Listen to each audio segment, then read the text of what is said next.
welcome back to another Theory Thursday. Today we are looking at how to play outside the changes. What does that even mean when people say that? We'll talk about it today. I've got my Casio Duro on, also called the Casio Marlin, my first dive watch.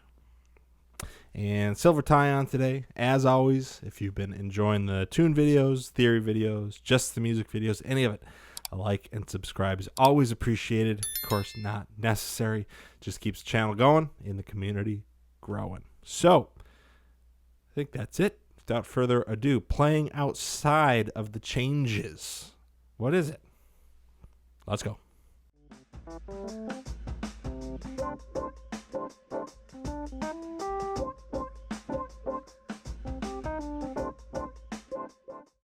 Okay, I've got my guitar here. I've got my looper pedal today, so we can have a little backing track and you can hear how things sound. But today we're talking about playing outside of the changes. And it's something you only hear, you hear it a lot in jazz, mostly.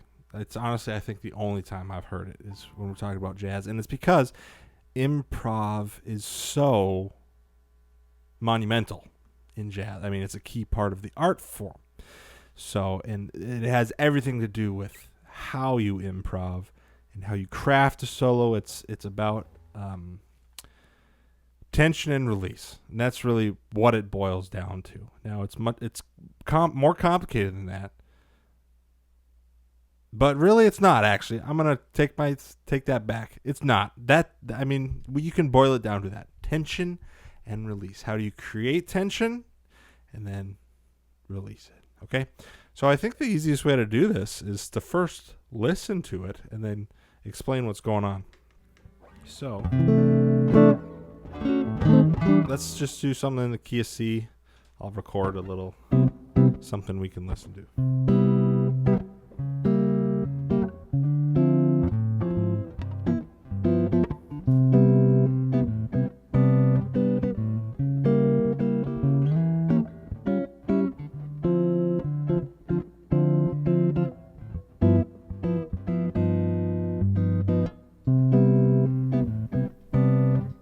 Okay, we have our track. Now, I'll play one chorus through, just those 4 chords, which what I did was C, major 7, A, dominant 7, so it's like a 5 of 2, and I threw some diminished chords in there. We call them rootless 5 chords because they're acting as just, you can think of them as that A7. I think I have another video on why that works and all that.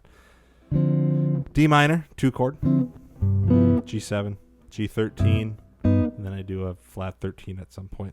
It's just a 5 chord. Back to the 1. Okay, so we got a 1, 6, 2, 5. One of the most common progressions in jazz.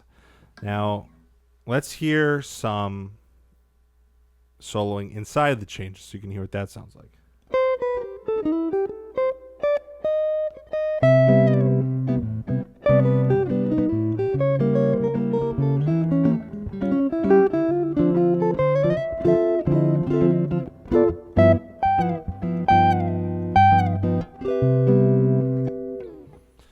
Okay, so what was going on there? I played inside the changes, and all that means in this context is I was hitting notes that belong in the chords that were going on in the background. So when that C major 7 was playing, I was playing notes that fit within that chord.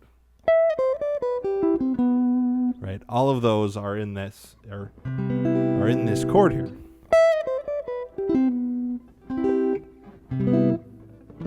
Right, I'm just playing them one at a time. You can kind of think of them as arpeggios, but you're bouncing all over the place. Sometimes you play chords, sometimes you play notes. So, I mean, that's the improv game, right? How to make it interesting. So that's all it is. And when a D and then the A7 came along, I hit that C sharp, right, to let the listener know, right? This is an A7 chord here. D minor came along, I outlined that. Then G, I think, if I remember correctly, it's weird how you remember what you did. 10 seconds ago within music, but I remember just hitting that G, which is, of course, the root note. Okay, so let's take a listen to something that would be considered outside of the changes.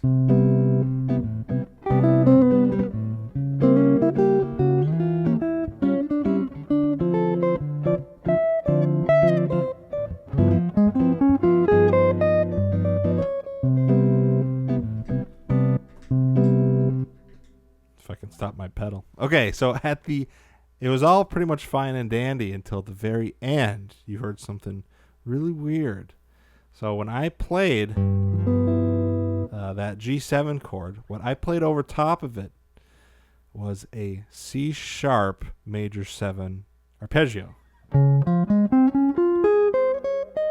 Now that's nowhere close to what was going on. Right, that's what was going on. A G dominant 7. So why did that work?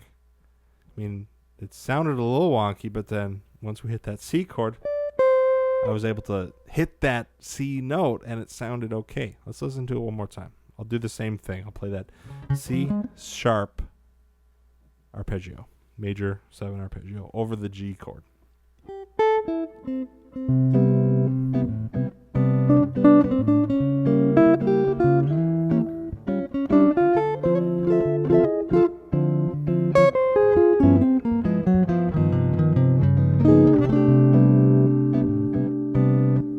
Okay, so that is what we call playing outside of the changes. So what the heck just happened?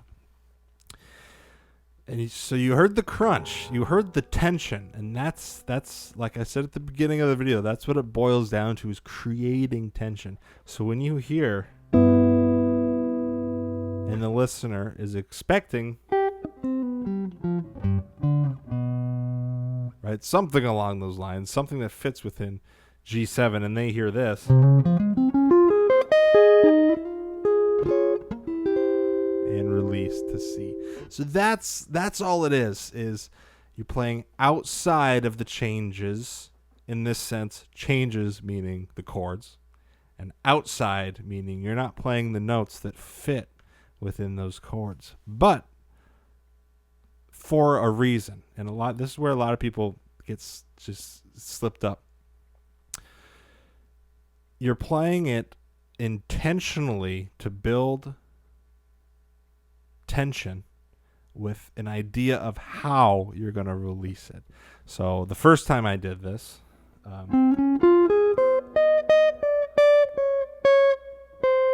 I was able to end on that tonic, right, the C note, when we finally hit that C. Now the second time we did it,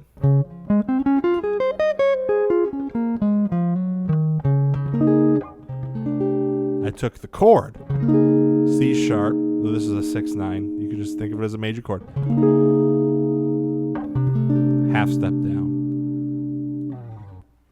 Okay, so let's try another one. Why not? All right.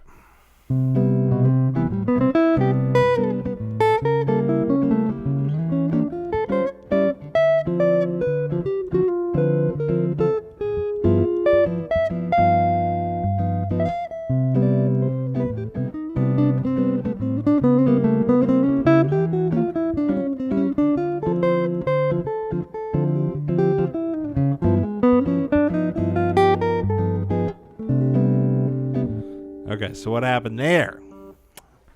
That was what we would call a chromatic scale. I started on this D flat, kind of like this same enharmonic, right? C sharp. There's a lot more chromatic. I didn't play an arpeggio. I played a chromatic scale.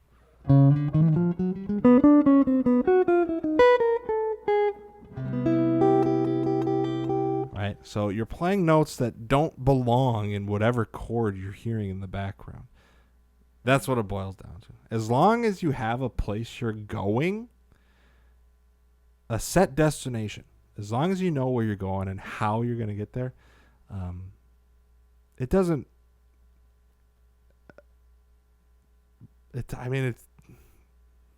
as long as the payoff is there, it doesn't really matter how you get there.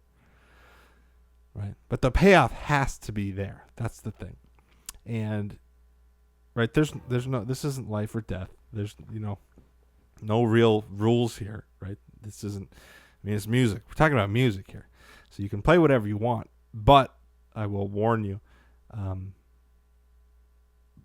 the listener's capacity for tension and dissonance is different for every listener. Now, that's how we've evolved as a human species. Back in the day, the church was singing monophonic lines, right? Those were the hymns. And finally, polyphony was introduced, right? Two separate lines singing the same time. And we've talked about this before, the tritone, that interval, right? That was a no-no. You don't play that, right? You don't hit that interval because people will leave. People will leave the building. So as a species, we've developed this, I don't want to say tolerance. It's kind of the opposite of that. It's like a craving to hear more of this dissonance. But you could also call it tolerance, because it only came about because people were brave enough to put it into their music, and then it stood the test of time, and people tolerated it, and then loved it, and then craved it. And so there's always boundaries we can push. I say all that to say, yes, you need to have a payoff. But, for example, I wouldn't play this whole thing outside the changes and then end on a C. So, for example, I'll try that. So everything is going to be outside the changes, and I'll end on a C.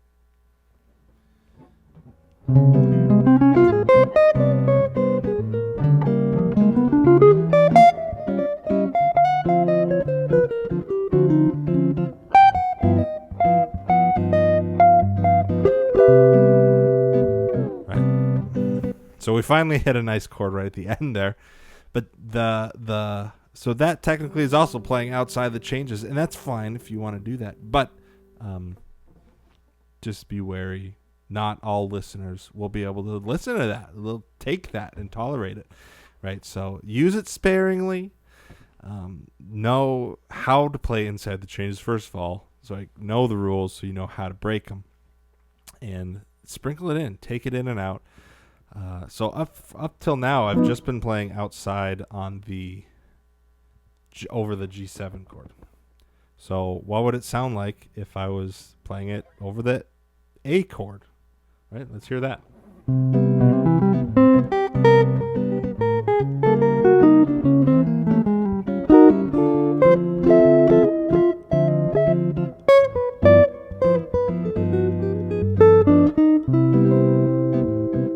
Payoff.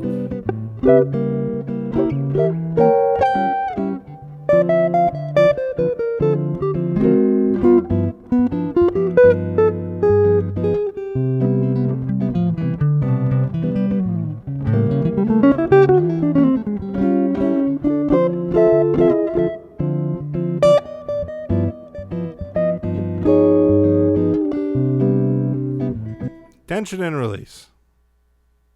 There we go. Okay, I think that's enough for today. That's enough tension, dissonance for today. That's all it is. That's all it comes down to. Tension and release. So, hopefully you learned something, or at least found it interesting. And we'll see you for the next one.